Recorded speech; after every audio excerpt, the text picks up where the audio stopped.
Natural Heritage Profiling. The Liguasan Marsh. Background and formation of the Liguasan Marsh. The Liguasan Marsh is located at South Central Mindanao. It is the largest swamp and marsh in the island. The marsh covers an area of around 2,200 square kilometers spanning the provinces of Cotabato, Maguindanao, and the Sultan Kudarat. It is a conglomeration of three marshes. It is the Liguasan Marsh proper, Limbungan Marsh, and the Ibanan Marsh. Mr. President Rodrigo Duterte said in his speech before the celebration of Eid al-Fitr on June 2016 that the Liguasan Marsh on Maguindanao, which reportedly contains of all reserves, belongs to the Moro people. Description of the Liguasan Marsh. The Liguasan Marsh is a vast complex of rivers, channels, small freshwater lakes and ponds, extensive freshwater marshes, and arable lands subject to seasonal flooding in the basin of the Mindanao River.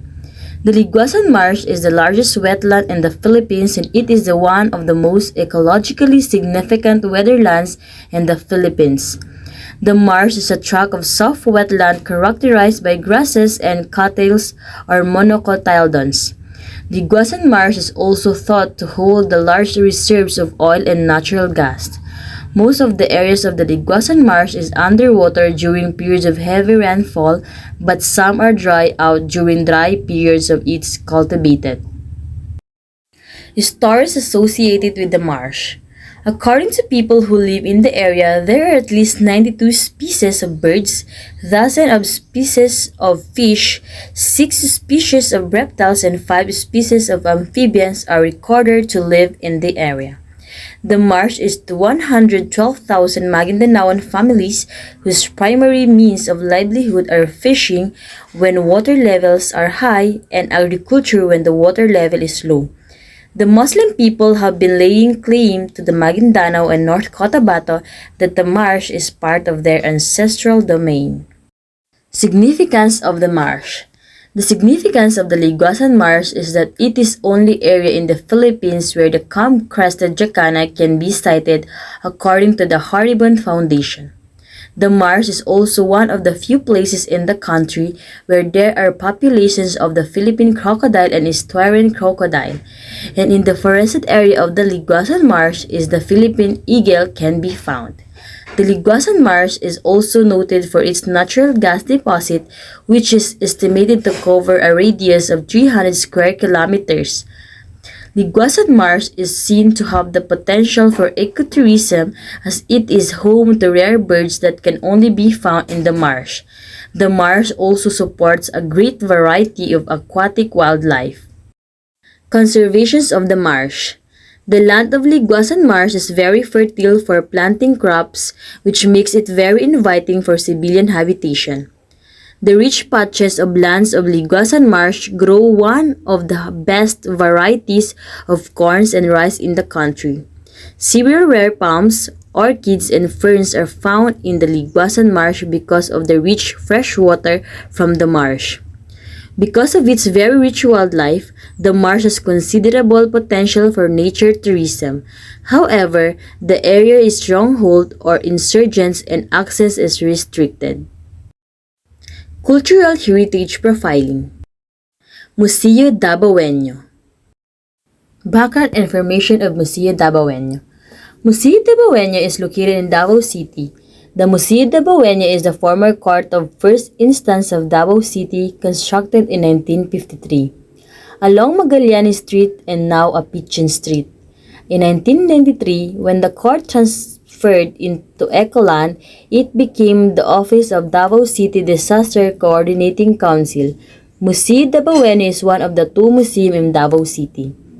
Mayor Rodrigo R. Duterte signed into law City Ordinance No. 26606, an ordinance establishing the Museo Dabaweño, providing for its permanent home and for other purposes.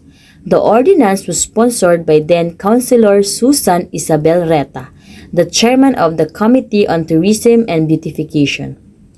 It was restored and rehabilitated to house and showcase the rich history and diverse cultural heritage of the people of Davao. It was established by the city government of Davao City. The museum was formally opened on March 14, 2008 during the 71st Araw ng Davao celebration. Description of the Museo Davaoenyo. This museum showcases the history and cultural heritage of Davao City. There are 4 permanent gallery exhibits. The Indigenous Peoples Gallery displays a collection of arts, crafts, musical instruments, weapons, and other artifacts of the different indigenous groups in Mindanao. The Moro Peoples Gallery displays a collection of miniature houses, boats, musical instruments, furniture, weapons, armors, and crowns used by the Muslim people in Mindanao.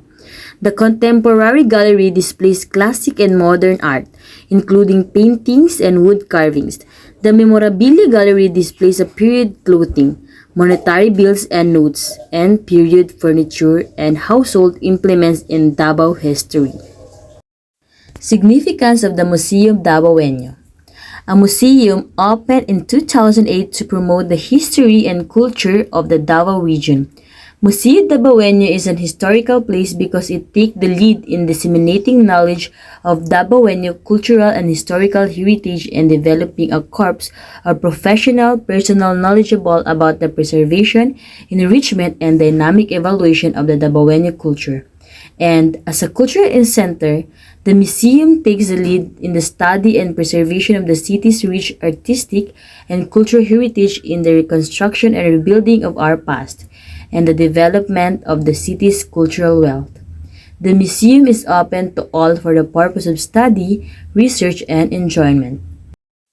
Conservation measures of the museum. Museo Davaoenyo is well preserved and the museum is geared towards better historical and cultural awareness, understanding, and integration. The Historical Museum is funded by the local government of Davao City, which showcases different artifacts Davao in the early times up to the present. It also includes the information about the history of Davao City, the significant individuals who contributed a lot to develop the city, the different tribes in Davao, as well as their beliefs and practices. And in 2018, museum made the construction of a new and bigger Museo Davaoenyo set to be constructed at People's Park, Palma Hill Street. Museo Davaoenyo is divided into 4 rooms.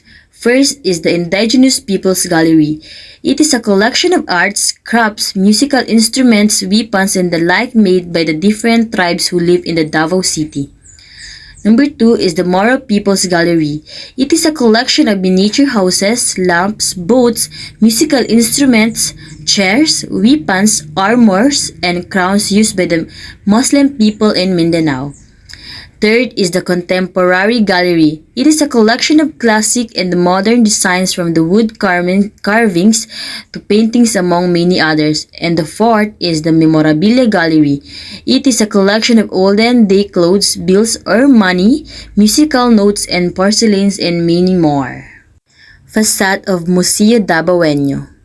The view of the museum from Andres Bonifacio Rotonda. The staircase of the museum. At the second floor of the museum. The arts and crafts that can be found or can be seen inside the Museo Davaoenyo.